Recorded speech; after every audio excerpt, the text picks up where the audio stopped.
So in my previous lecture, I began discussing Newton's scholium just after his definitions in Book 1 of the Principia. In this scholium, Newton is interested in the question of whether it is possible to tell if an object is in absolute motion or not. Clearly we can tell if something is in motion relative to something else. That's not so hard to do. But it's another question to ask whether or not something is in absolute motion or whether it is truly moving. So what he does is he begins by defining what he means by absolute time versus relative time, absolute space versus relative space, absolute place versus relative place, and absolute motion versus relative motion. This is where we left off at the end of the last lecture. So let me do an example, as I mentioned. So this is in Newton's scholium on absolute and relative motion. And you might want to just go back and review what he means by absolute motion versus relative motion. He says absolute motion is a translation of a body from one absolute place to another, whereas relative motion is a translation of a body from one relative place to another. So here's an example to illustrate this. Okay, so let's suppose that we have a man walking with a speed of 1. So a man walks with a speed of 1. It could be 1 mile per hour, for example, but I'm not going to use units. A speed of 1 eastward on the deck of a boat. On the deck of a boat. Okay. The boat sails westward, sails across the sea, westward with a speed of 10. And again, this could be miles per hour if you like. It's on the surface of the Earth, of course. The Earth and the sea along with it spins so that the surface where the boat is located, is moving about the axis of the Earth with a speed of 10,010 eastward. And again, this is around the axis or about Earth's axis. And the Earth's center, so the center of the Earth, travels at a speed of, let's say, 1 million through absolute space. So if there is some absolute coordinate system, whether or not we know what that is a separate issue, but let's suppose somehow we knew that there was absolute space and that the center of the Earth is traveling at that speed through it. So I could ask questions like this. So question 1 is, what is the speed of the man?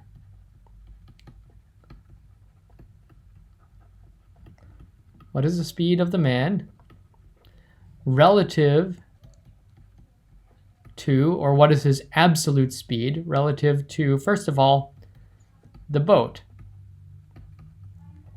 Okay, well, we just were told that he moves with a speed of 1 eastward on the deck of a boat. So we could say 1 eastward, right?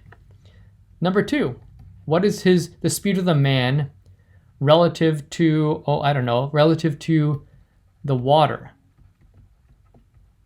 Well, we know he's moving at a speed 1 eastward on the deck, but the boat is sailing across the water at a speed of 10 westward.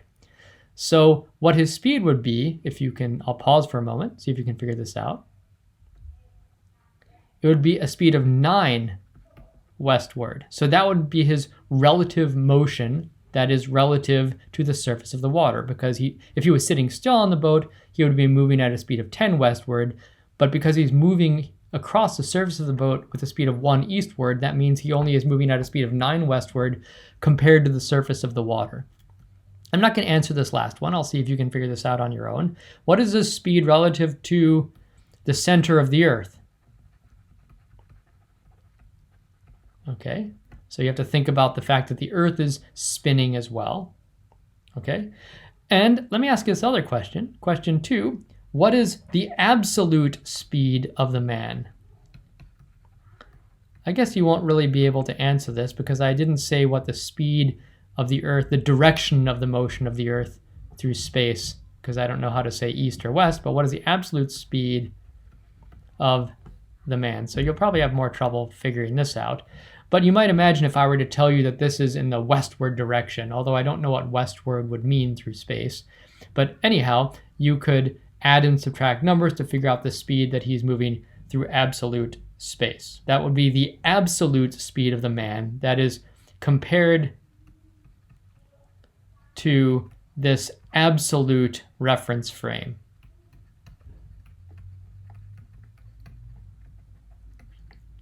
Okay, now this last question, kind of the reason I'm asking this last question is because it raises a broader question. All these other ones seem to be pretty clear cut, right? The speed relative to the boat, that's relative motion. Speed relative to the water, that's relative motion of the man. The speed relative to the center of the Earth, that's clearly relative motion.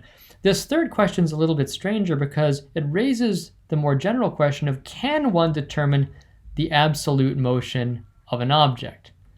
Can one determine the absolute motion of an object?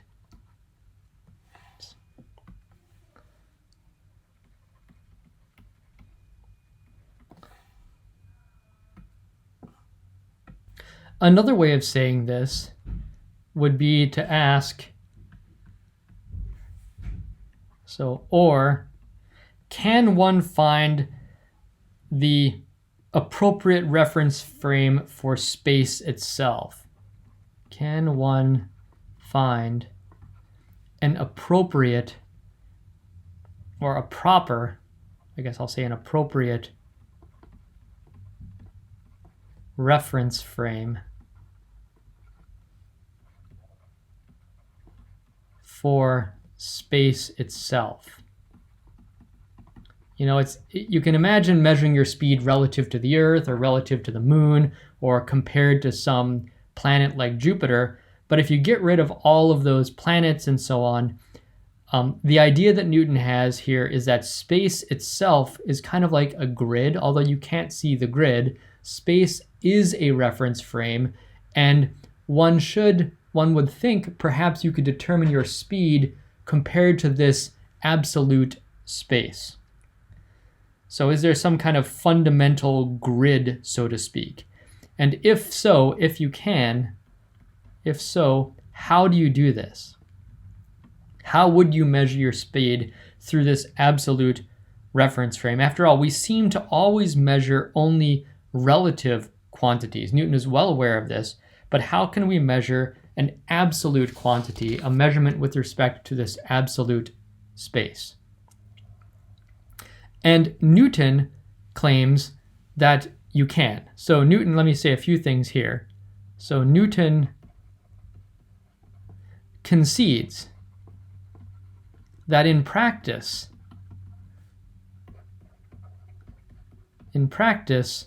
we always measure the motion of one object compared to another.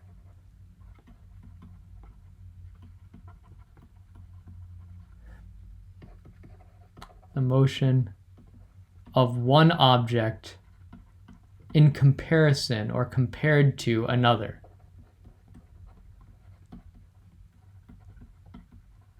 Right? So he concedes that. So, in other words, we cannot tell if something is truly at rest.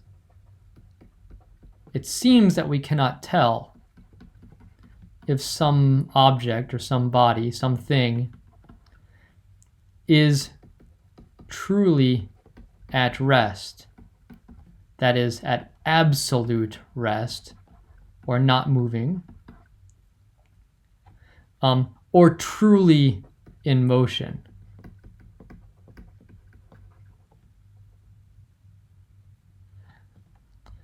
This is the case, he says, when we consider, and this is an important point, when we consider linear or straight line motion. So we can't tell if something's truly in rest or truly in motion when we consider linear or straight line motion. But, and this is the important point that he makes, but we can determine, he claims, we can determine when something is truly spinning, when or if an object or a body is truly spinning or rotating. That is, we can determine if an object is rotating compared to absolute space, this most fundamental reference frame of space itself. This is his claim. So this is a claim that Newton makes. Although on a day-to-day basis, we cannot determine if something is moving in a straight line or if it's at rest and everything else is moving in the opposite direction, but we can determine if something is truly spinning, that is, it's rotating in this absolute reference frame. How can he make this claim? How does he do this? And this is where he presents his famous spinning bucket experiment. So Newton's spinning bucket experiment. This is a thought experiment